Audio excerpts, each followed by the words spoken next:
गांव में अफवाह आग की तरह फैलती है। माधव सफाई देता रहा, लेकिन राजेश ने वहां इतना हंगामा किया कि लोग डर के मारे दूर हटने लगे। माधव का दिल टूट गया। उसे समझ ही नहीं आ रहा था कि बिना किसी गलती के उसे ये सब क्यों झेलना पड़ रहा है। अगले 2 घंटे तक माधव खाली बैठा रहा।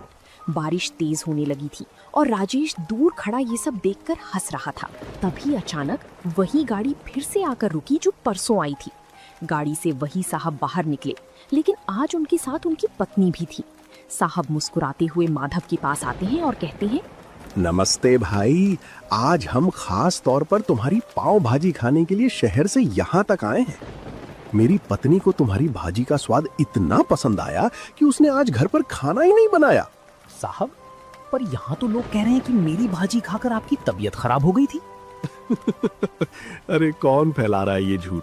हम तो कल से और ज्यादा तरोताजा महसूस कर रहे हैं। बल्कि मैंने तो अपने ऑफिस के ग्रुप में भी तुम्हारी फोटो डाली है। देखो पीछे एक और गाड़ी आ रही है, वो सब मेरे दोस्त हैं। साहब की बात सुनते ही राजेश का चेहरा पीला पड़ गया। देखते ही देखते वहां 3-4 गाड़ियां और रुक गईं। माधव ने फुर्ती से काम शुरू किया।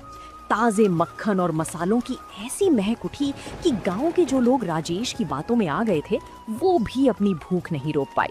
तभी गांव का एक बुजुर्ग माधव के ठेले पर आकर बोलता है, माधव बेटा, हमें माफ करना, हम इस राजेश की बातों में आ गए थे। हमें भी एक प्लेट पाव भाजी खिलाओ, इसकी खुशबू ने तो भूख जगा दी है। उस रात माधव की सारी भाजी बिक गई। राजेश शर्म के मारे वहां से खिसक गया। माधव ने आज सिर्फ पैसे ही नहीं कमाए थे, बल्कि राजेश की साजिश को भी नाकाम कर दिया था।